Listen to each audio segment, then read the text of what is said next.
Non, dis-moi alors, tu n'as pas eu des préoccupations en tes temps? Non, pas eu de problème.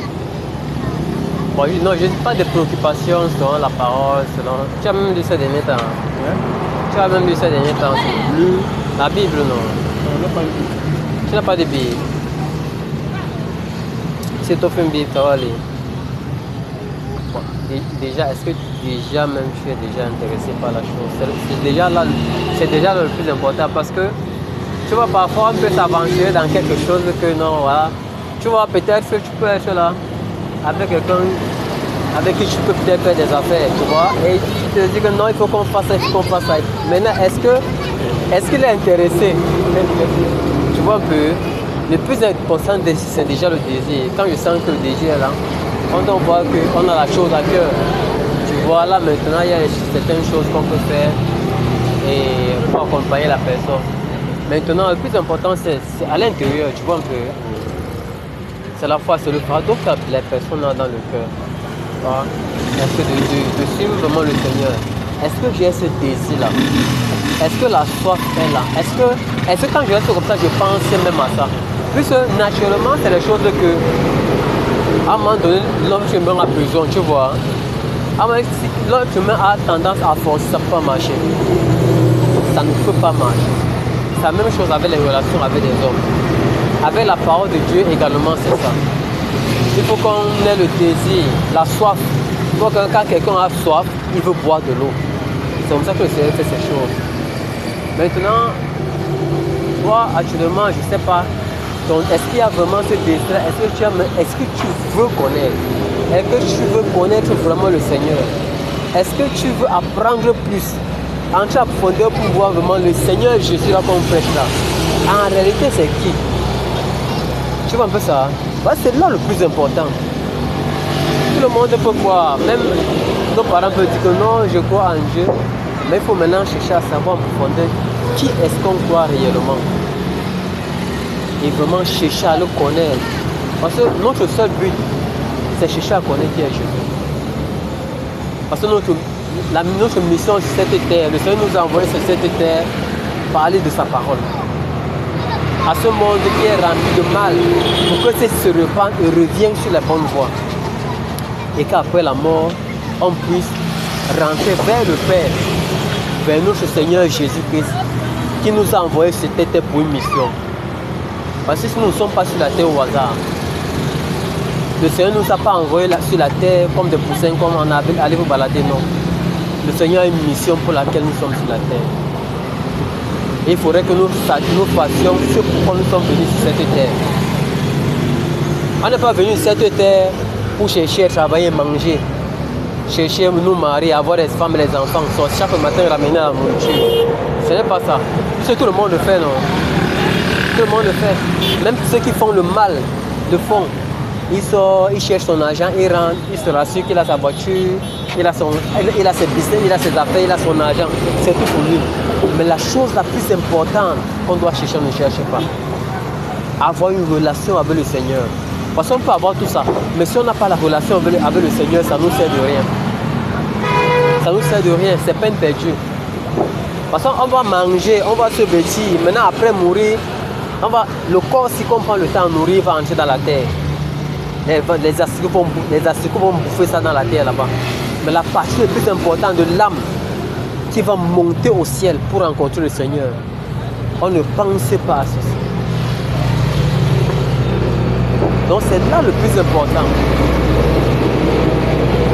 La Bible nous dit que servir à un homme de gagner le monde s'il perd son âme. On peut tout avoir cette terre-ci. Mais si on n'a pas la connexion avec Jésus, après la mort, c'est rien, c'est l'enfer. C'est le feu éternel. La Bible appelle ça la hyène. Donc il est important pour nous qui sommes sur cette terre aujourd'hui, d'avoir une bonne communion avec le Seigneur Jésus. Même tout ce que tu vois là. Pour que certaines choses même puissent évoluer. Hein? C'est le Seigneur qui fait ces choses. Parfois, c'est le Seigneur qui envoie les clients. C'est le Seigneur qui envoie les gens avec qui je fais les affaires. Maintenant, ceux qui veulent faire les choses selon eux-mêmes, ils vont cesser des stratégies pour gagner les gens. On va dire que viens, si tu veux avoir de la clientèle, viens chez nous. Viens dans notre réunion. On va lui donner les stratégies. On va lui donner les pouvoirs qui vont amener la clientèle. Mais quelqu'un qui est simplement comme aussi simplement là, il va rester là, se battre aussi. Mais en toute chose que nous devons faire, nous devons mettre le Seigneur Jésus devant. Parce que sans lui, nous ne pouvons rien. Tu es là en santé, si tu es un moustique te pique, tape de paludisme, tu vas aller dormir 3 jours à l'hôpital. Mais les affaires que tu te battais là pour avoir, tu vas d'abord fermer ça d'abord. Hein? Donc même notre santé là ne nous appartient pas. Même notre santé, nous disons merci au Seigneur de l'avoir. Donc le plus important c'est ça, chercher d'avoir une relation personnelle avec le Seigneur. Chercher à savoir qui il est réellement. Et ça c'est un désir qui vient dans le cœur. Un peu comme celui qui désire avoir un enfant. Tu vois quelqu'un qui est déjà à 40 ans, il n'a pas d'enfant. Tu peux savoir le désir qu'il a d'avoir un enfant. Il va penser à ça chaque fois qu'il va se retrouver quelque part. Où qu'il soit, il va penser à ça. Donc c'est un désir pour lui. Il faut que cela sorte du cœur. Tu comprends un peu ça, hein? C'est une soif en fait. Et déjà la soif, on ne crée pas ça. Si déjà il n'y a pas de désir, donc c'est pourquoi je voulais savoir qu'est-ce que tu penses de la chose. Quand tu entends la parole de Dieu là, Dieu l'a même en réalité, qu'est-ce que tu penses? Quelles sont tes attentes? Quelles sont les questions que tu te poses? Oui, je te connaître à mon niveau. Oui, je te connaître à mon niveau. À mon niveau, comment à ton niveau? Parce que déjà, le reste à la maison est pris, c'est tout. Le reste à la maison, tu pries.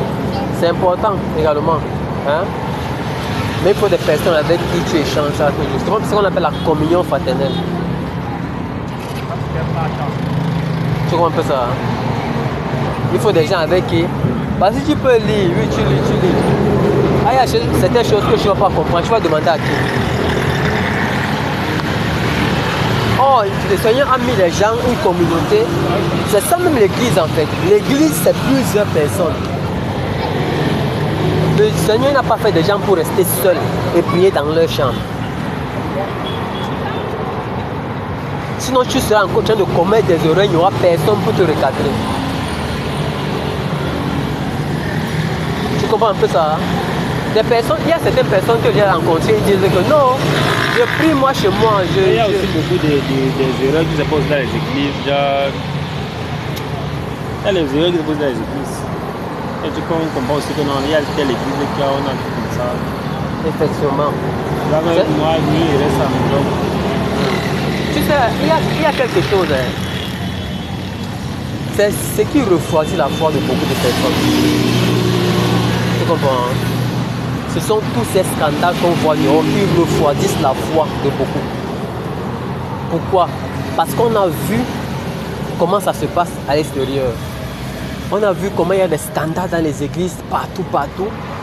Maintenant, on peut avoir en face de nous quelqu'un qui vient nous prêcher la Bible réelle. De savoir que là-bas, ça se passe différemment. Mais c'est souvent un peu difficile comment dirais-je, de prendre la chose au premier coup comme ça, d'aborder la chose avec sérénité au premier coup. Il y a toujours des réserves. Pourquoi? Je te comprends, parce qu'il y a chose de scandale. Il y a chose de scandale dehors. Et moi, le but, ce n'est pas que viens chez nous voir comme non. Moi, c'est de donner la parole véritable. Voilà, la plupart des églises maintenant, c'est juste les investissements qu'on a fait de faire. C'est maintenant que l'investissement est en train de faire. L'investissement, quoi, l'argent? Je dis que la plupart des églises maintenant, ils voient maintenant c'est que l'investissement. Oui. Bon, l'investissement, comment? Explique un peu. C'est pas trop, il y a les églises, déjà on donne les dons. L'argent et les dons. Et voilà, maintenant on ouvre les églises. Il y a, bon, Donc tu trouves un peu que les églises sont devenues des lieux de business quoi. Commerce et tout ça avec l'argent qui va avec. Donc du coup ça te met un peu dans la réserve, n'est-ce pas? Mais il faudrait savoir que ces choses-ci ne doivent pas influencer ta foi. Pourquoi? Parce que tu seras devant Dieu, Dieu va te dire que mais pourquoi tu ne m'as pas cherché? Est-ce que tu vas dire au Seigneur que j'ai vu dans les églises là, ils font des dons, c'est l'argent qui est là-bas. Mais est-ce que tu as cherché à voir la parole et chercher ceux-là qui partagent la même chose, la parole véritable?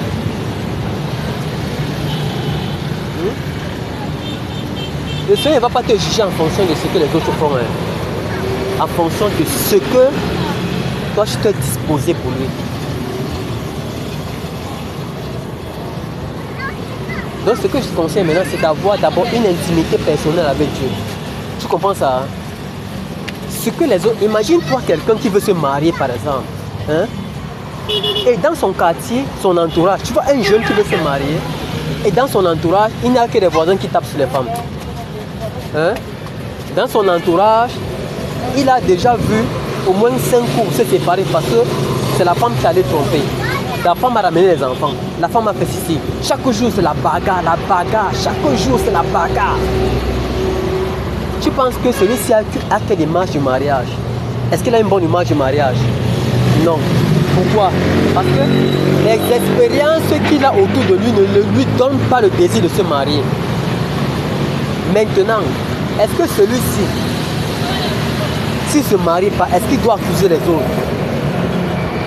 Non. Parce que les autres ont leur expérience. Il faudrait que lui, il ait sa part d'expérience dans le mariage. Parce que lui, il n'est pas le mari là qui tape les femmes. Lui, il a sa façon d'être. Et les couples qui sont mariés là, chaque couple a sa particularité.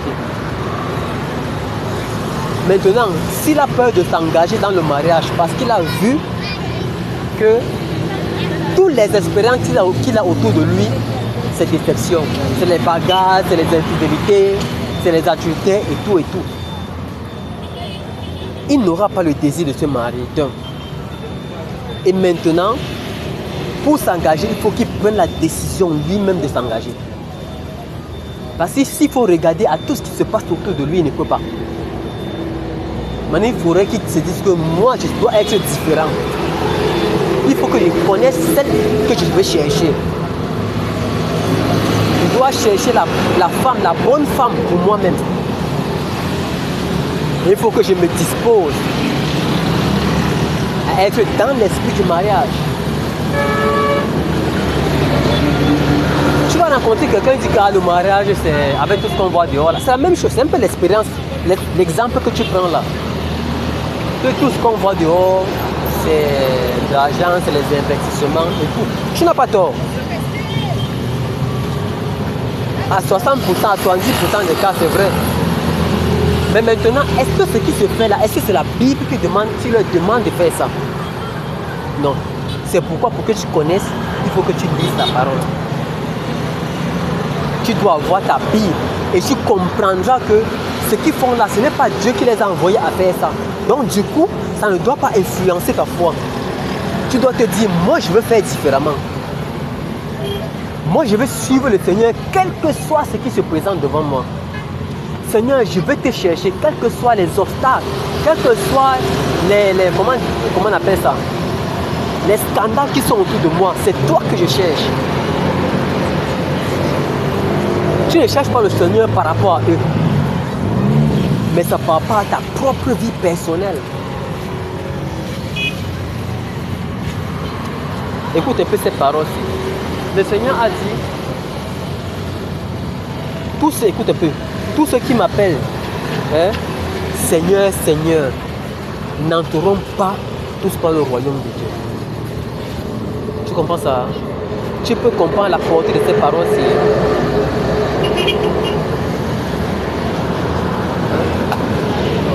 Oui, Jésus dit que ce n'est pas tous ceux qui disent Seigneur Dieu qui vont entrer. C'est écrit dans la Bible.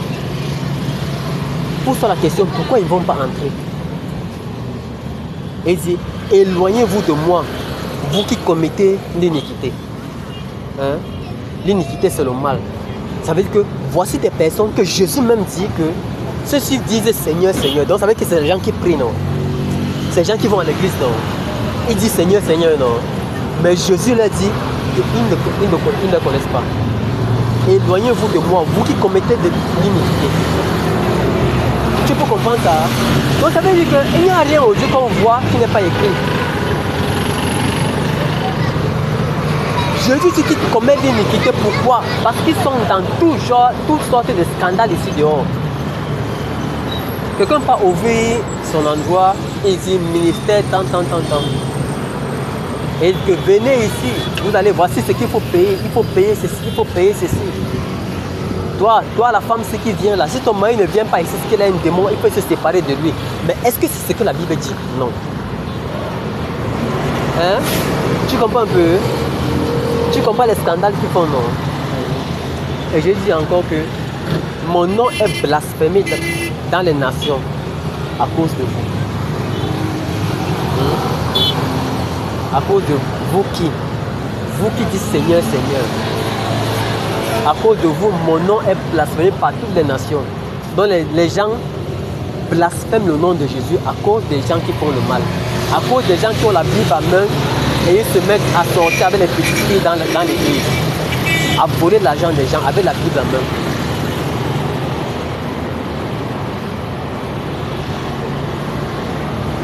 Donc, toutes ces expériences, tu penses que moi qui crois là, je ne vois pas tout ça. Hein? Mais j'ai dit le Seigneur, toi et moi d'abord. Et je cherche là où on ne fait pas ça. C'est bien le plus important. Hein? Je cherche là où, si j'arrive quelque part, je vois ce qui se passe dehors là, je pars. C'est ça. Imagine-toi un papa qui cherche l'école d'un enfant. S'il arrive dans une école, il voit que ces critères ne correspondent pas à ce qu'il voit. Il va aller à l'école là. Non. Il ne va pas envoyer son enfant là-bas. Un papa, il cherche l'école pour son enfant. Il a ses critères. On dit qu'il y a une école là-bas, il part là-bas. Il dit que ça me l'école là, non c'est pas. Il va là où il trouve meilleur pour son enfant. Donc ça veut dire qu'il a cherché, non? Donc comme tu vois les faux là, il y a aussi les vrais. Il ne peut pas avoir les faux sans vrai. Parce que le faux vient du vrai. Vrai ou faux? Ça non. Si tu as ceci par exemple, ça là, qu'on a fabriqué. Pour que les gens fassent ça, il faut qu'ils voient le vrai. Il ne peut jamais avoir de faux sans le vrai. Il y a le vrai. Et c'est cette parole véritable là que nous prêchons. Il n'est pas dans venez comment on appelle ça là? Venez faire les campagnes de ceci, venez avec une enveloppe, ce qui pèse. Hein? Venez avec une forte somme d'argent, Dieu va vous récompenser. Ce n'est pas de ça que nous on prêche. Nous on ne prêche pas l'argent. On prêche aux gens de donner leur vie au Seigneur. Parce que c'est leur vie qui est plus importante que l'argent. Le diable peut te donner l'argent, mais le plus important, ce qui veut dans ta vie, c'est chez toi, c'est ta vie. Le diable a tout le matériel là, il te donne ça. Il te donne en échange de la vie. Parce que la vie là, ça ne coûte rien sur cette terre. La vie précieuse là, ça ne coûte rien. C'est pourquoi le diable peut te donner tout ce que tu veux. Tout ce que tu veux te donne. En échange de ton âme. Donc tu vois que ton âme là n'est pas plus important que tout ce qu'il te donne. Non. Ton âme là est plus important, je veux dire, que tout ce qu'il peut te donner. Tu vois donc que les expériences que tu as eues ont influencé ta foi, non? Ont influencé. Tu as dit que tu étais d'abord catholique, non? Tu étais d'abord catholique. Après tu as tout arrêté d'abord. Et même là-bas c'est un peu comme, c'est un peu fort. C'est le travail aussi. Hein? Le travail aussi. Non, il y a quelque chose, le travail, on ne peut pas abandonner servir le Seigneur à cause du travail. Moi je travaille ici, non? Comme je travaille. Je crois que j'ai eu le temps de sortir. Comme comme je travaille, est-ce que le travail m'empêche de faire l'œuvre du Seigneur? Non. Pour celui qui dit travail, là, Dieu va seulement permettre à ce qu'il envoie une petite maladie. Il passe se coucher quelque part. Maintenant, il commence à dire que, oh Seigneur, sauve, Seigneur, aide-moi, aie pitié. Il dit que voilà. Tu étais sur ton travail, non? C'est là où tu vas commencer maintenant à dire, oh Seigneur, guéris-moi, aie pitié de moi, guéris-moi. Là maintenant, il va t'amener à l'appeler. Parce que là, tu auras besoin de lui. Mais le Seigneur ne veut pas que nous en arrivions là. Tu vois un peu? Le Seigneur veut que nous le servons quand on est en santé. Ce n'est pas quand on est malade sur le lit d'hôpital et on commence à prier. Non. Ce n'est pas à ce niveau-là que le Seigneur nous attend. Le Seigneur nous veut avec toute notre force pour le servir, pas en temps de détresse. Pas en temps de détresse. Parce que ça, il peut permettre que ça en un laps de temps tu perds ça. Le Seigneur avec lui, quand le Seigneur choisit son enfant et il voit que tu commences à t'intéresser à ce que tu as plus qu'à lui, il permet une situation, maintenant tu vois seulement que tu as fermé ta petite boutique ici là, qu'il n'y a plus rien dedans. Et maintenant là tu vas faire comment? Tu vas dire que le travail là, tu vas d'abord laisser ça. Maintenant il va te dire maintenant que bon, toi et moi maintenant face à face, causons donc maintenant. Le travail qui t'empêchait de me suivre là, hein? C'est maintenant de côté non, hein? Ok, causons maintenant face à face. Eh mon jeune frère, wow. Tu vois, les gens n'ont pas d'expérience avec le Seigneur. Pourquoi? Parce que on ne voit pas le côté spirituel de ces choses aussi. Tu vois, on se contente seulement de chercher l'argent, sortir. Dès qu'il y a même 5 000 là, je sens que la journée était bonne, je rentre, je dors. Avec la routine, non, ce n'est pas notre travail, ce n'est pas le travail là que le Seigneur nous a amené sur cette terre. Ce n'est pas ça.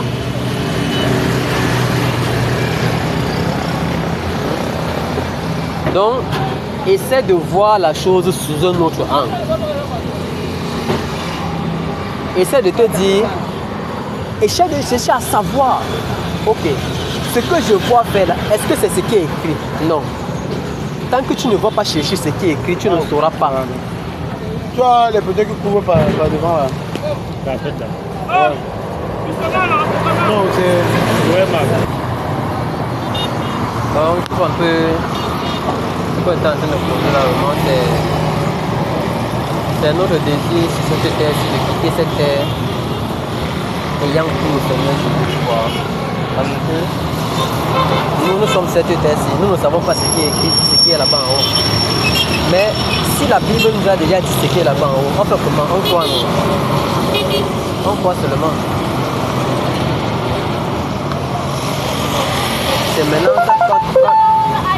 C'est maintenant qu'on va croire là que avec le temps, le Seigneur va continuer à nous perfectionner dans sa parole. Le plus important, c'est déjà croire. Tu vois? C'est déjà croire en cette parole-là. Il est bien vrai que parfois la soif diminue quand on a vu autour de nous plusieurs mauvaises expériences de la parole. Dans les églises, voilà ce qui tue la foi de beaucoup. Mais, comme je disais tout à l'heure, quand nous serons devant le Seigneur, parce que de toutes les façons, nous quittons de cette terre, nous allons nous rencontrer. Nous n'allons pas lui dire que Seigneur, j'ai vu les gens en train de faire les mauvaises choses. Voilà pourquoi je n'ai pas vu. Donc il a dit que là-bas c'est pour eux. Ils ont leur propre châtiment à subir. Ils ont leur propre jugement. Ceux-là qui font le mal là, ils ont leur jugement. Maintenant pour toi, qu'est-ce que toi tu as fait? Est-ce que tu l'as regardé ou bien tu as regardé à ma parole? Il faut regarder la parole du Seigneur Jésus. Et tu devais avoir dans le cœur, nous devons avoir le désir de chercher là où il y a le vrai, là où la vraie parole est donnée, sans échange avec de l'argent. Ce n'est pas ce que le Seigneur nous a enseigné, m'a enseigné. Et je ne peux pas l'enseigner un jour. Que la parole c'est l'argent, échanger de l'argent pour avoir des guérisons et toute autre chose. Non. mais c'est se donner toi-même au Seigneur. Donner ta propre vie, prier. Te mettre en prière que Seigneur. Parce que comme tu es comme ça, tu trouves que ça ne va pas. Il y a des domaines de ta vie qui ne marchent pas. Hein? Tu restes comme ça, tu vois, au niveau spirituel même, les attaques et tout ça là, les problèmes dans la famille, les problèmes de sorcellerie, partout, que Seigneur, qu'est-ce qu'il faut faire? Peut-être que tu as l'instrument que le Seigneur a utilisé pour ta famille. Mais on voit autour de nous des déviations, toutes sortes de scandales qui nous refroidissent et nous empêchent d'entrer dans la mission que le Seigneur nous a assignée. Chacun de nous a une mission sur la terre. Si ce n'est pas pour Dieu, c'est pour le diable. Hein? Il n'y a pas de juste milieu. Nous sommes sur la terre avec une mission. Si la mission n'est pas pour Dieu, c'est pour le diable.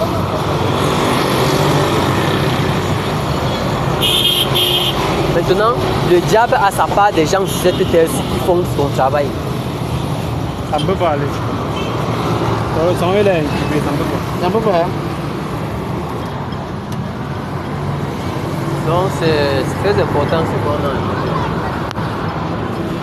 C'est qu'on a commencé à discuter là. Donc toi-même maintenant, quand au vu de tout ce que j'ai eu à te dire, maintenant est-ce que toi intérieurement, tu penses sur la thèse là, il y a quand même des vrais. Hein? Voilà. Donc nous prêchons donc cette portion de vrai là. Cette véritable parole que le Seigneur nous a donnée dans la parole. Parce que quand on échange avec les gens, si je change avec toi, je te dis quelque chose, il va falloir que tu ailles lire ça. Tu vois? Mais plusieurs choses qui se font dans cette église là, ce n'est pas écrit. Soit on lit et on tord le sens. Tu comprends un peu? Par exemple, les pasteurs qui disent que non, il faut lui donner. Si tu ne le donnes pas, tu ne seras pas béni. Il a écrit, il a lu ça. Il y a des passages qu'il a certainement pris pour tordre le sens.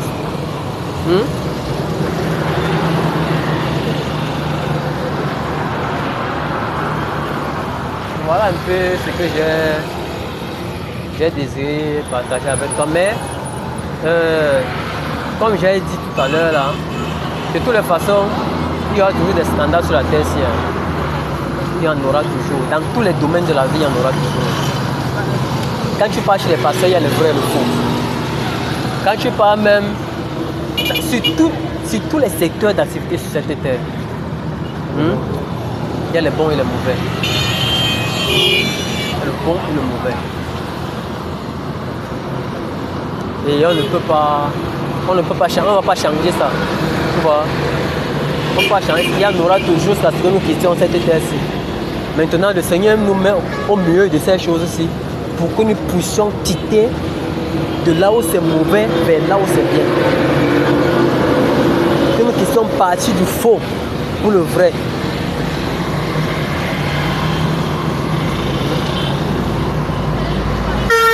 C'est que le faux est souvent trop vulgaire, non? Le faux est souvent trop vulgaire. Mais le vrai est rare. Tu n'as pas encore constaté ça? Parfois quand tu arrives dans une bijouterie, tu vois les bijoux alignés, tu vois. Tu pars, tu dis que non, je veux le vrai. On te dit que gars, tu as l'argent. Tu dis que je veux l'or pur. Tu vois, on se tourne pas fouiller ça loin derrière. On dit que l'or pur là c'est derrière.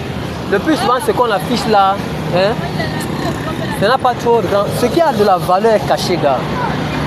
Il faut chercher. Quand tu vois déjà quelque chose trop vulgaire là, il faut y aller te poser la question. Même tu prends les trucs sinon. Quand tu vas voir un truc, il y a trop dehors là. Il faut savoir qu'il y a la plupart c'est le faux. Parce que le vrai, pour trouver le vrai, déjà même c'est plus cher, non? Maintenant, ce qui est plus cher, on ne le trouve pas facilement en bordure de rue comme ça. C'est pas ça. C'est pour ça que la véritable parole du Seigneur, il faut la chercher. Parce qu'on nous présente trop beaucoup de choses. Tu vois? On nous présente beaucoup de choses. qui ressemble à ce qui est écrit, alors que c'est faux. Mais Dieu que le Seigneur, Dieu dit que si vous me cherchez de tout votre cœur comme on cherche l'argent,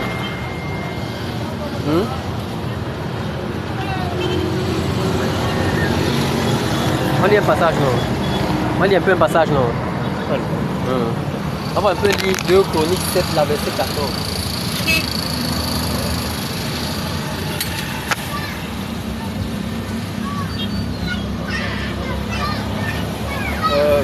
Je prends dans 2 Chroniques 7.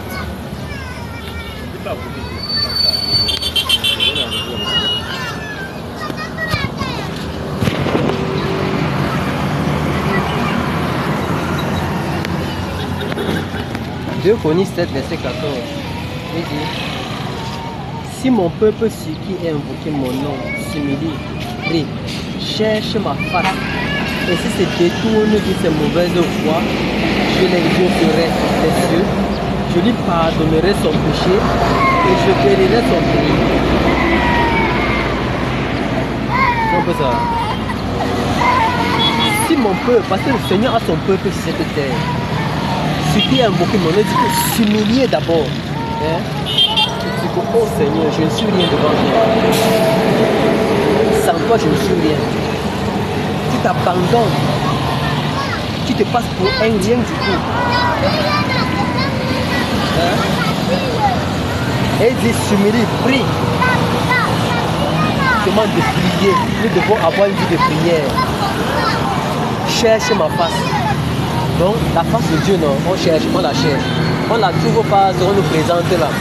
Cherche sa face véritablement jusqu'à ce qu'il se révèle à toi. Tu cherches le Seigneur dans les prières, dans les méditations. Tu prends la Bible comme ça, là, tu lis. Tu dis, Seigneur, je veux te connaître. Ce n'est pas toutes les églises partout qu'on voit là avec des campagnes d'évangélisation partout. Non, le Seigneur s'adresse ici à toi personnellement. Ce peuple-ci, est-ce que personnellement, chacun en ce qui le concerne, cherche vraiment le Seigneur? Si se détourne de ces mauvaises voies, il y a trop de mauvaises voies sur cette terre. Il faut que ce peuple-ci se détourne des mauvaises voies. C'est sortir du mal, sortir de la corruption, sortir de toutes sortes de péchés qui enveloppent les gens sur la terre. Se détourne de ta mauvaise voie. Quelles sont tes voies? Qu'est-ce que tu fais qui n'est pas bien devant le Seigneur? Que même pas devant le Seigneur, que devant les hommes même c'est mauvais. Qu'est-ce qu'on fait dans l'ombre? Que même si on plaçait les hommes devant nous, que voici ce que tu as fait, et même ils vont trouver ça mauvais. Combien de fois alors devant le Seigneur? Voilà donc ce que le Seigneur nous appelle à faire sur la terre, de le chercher.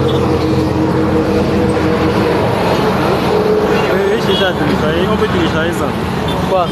La Bible, elle veut Jésus qu'à télécharger. Oui, tu peux télécharger ça dans Play Store. C'est iPhone ici.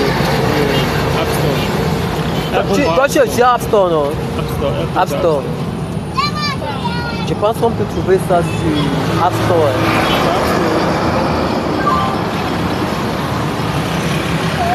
Je pense que... Mais je trouve qu'il te faut une Bible en papier. Hein? Tu ne trouves pas que c'est mieux avoir une Bible en papier? Moi, je suis d'abord trop négligent. Trop négligent. Maintenant, le Seigneur va t'apprendre la discipline. Hein? Tu sais que face à la négligence, il faut des choses qui nous poussent à la discipline. Il y a aussi ça. Parce que si tu dis que tu es négligent, avec... Si on trouve la Bible en papier et que tu dis que tu es négligent, c'est le moment opportun d'être plus encore discipliné. De savoir que cette Bible-ci, elle est précieuse et je dois en prendre soin. Et je dois la lire, consulter ce qui est écrit. Plus tu vas lire, plus le Seigneur va te parler, tu vas comprendre beaucoup de choses. Parce que quand on ne lit pas, on est ignorant de certaines choses. Mais quand on lit, on a un peu l'aperçu de certaines choses, même sans avoir l'explication, on a un peu au moins l'aperçu. Tu vois un peu? C'est pourquoi c'est plus important la Bible en papier.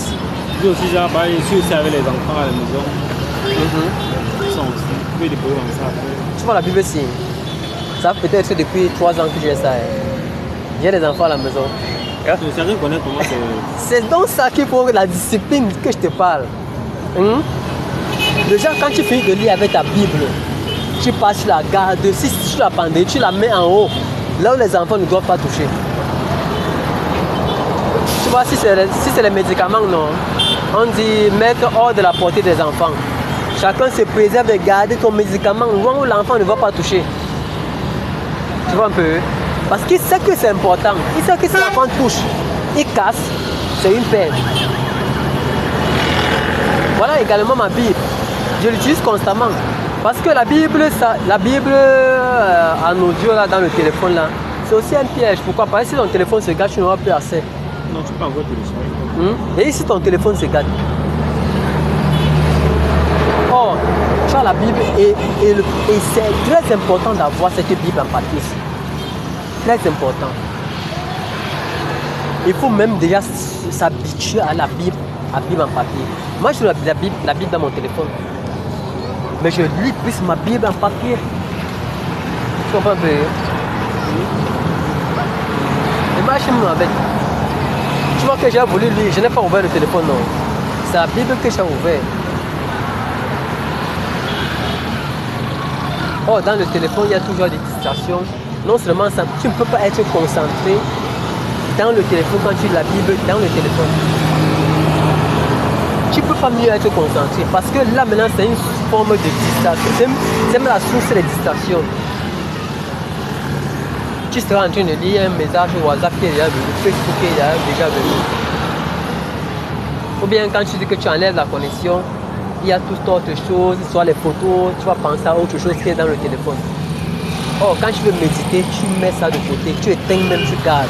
Tu prends ta Bible en papier, tu te mets là, tu lis, sachant que le téléphone est éteint pour être en connexion avec le Seigneur. Pour que quelqu'un t'écoute mieux, il faut qu'il te regarde, non. Il faut qu'il soit concentré sur toi. Maintenant, tu vois qu'on est en train de changer. Si à un moment donné, quelque chose attire ton attention là-bas, tu vois que comme les voitures sont en train de rouler là, tu vois qu'un Benskiner s'est renversé là-bas avec un passager. Tout ce que tu veux continuer à dire là, tu ne vas pas garder. Parce que ton attention sera détournée vers ce qui est de l'autre côté là-bas.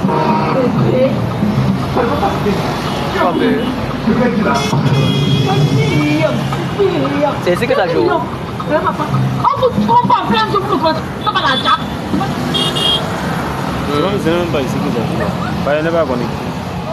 C'est quelqu'un s'est seulement connecté sur ton Bluetooth là. Quand les Bluetooth sont allumés comme ça on peut se connecter.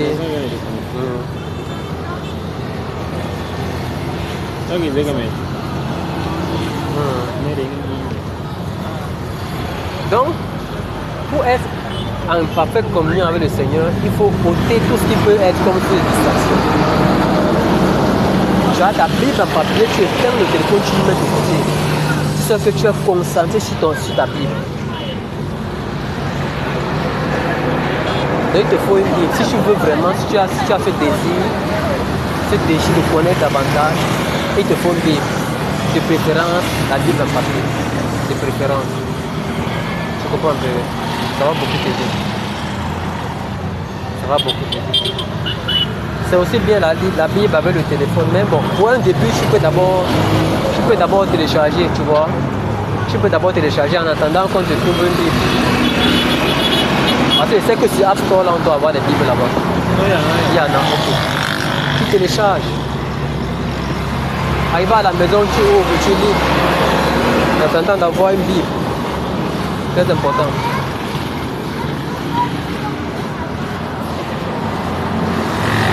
Mon frère, voilà ce que j'ai tenu à venir partager avec toi ce soir.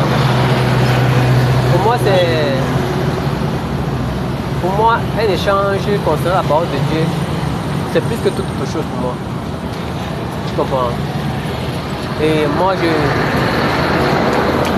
trouve du plaisir à cela.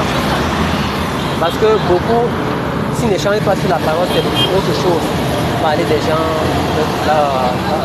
le commérage et tout ça. Médire des autres personnes, la calomnie. C'est des choses que beaucoup de personnes, quand tu trouves deux personnes en train de causer, ça ne peut pas manquer. Oh, le Seigneur nous demande de parler plus de sa parole pour éviter ces choses-là.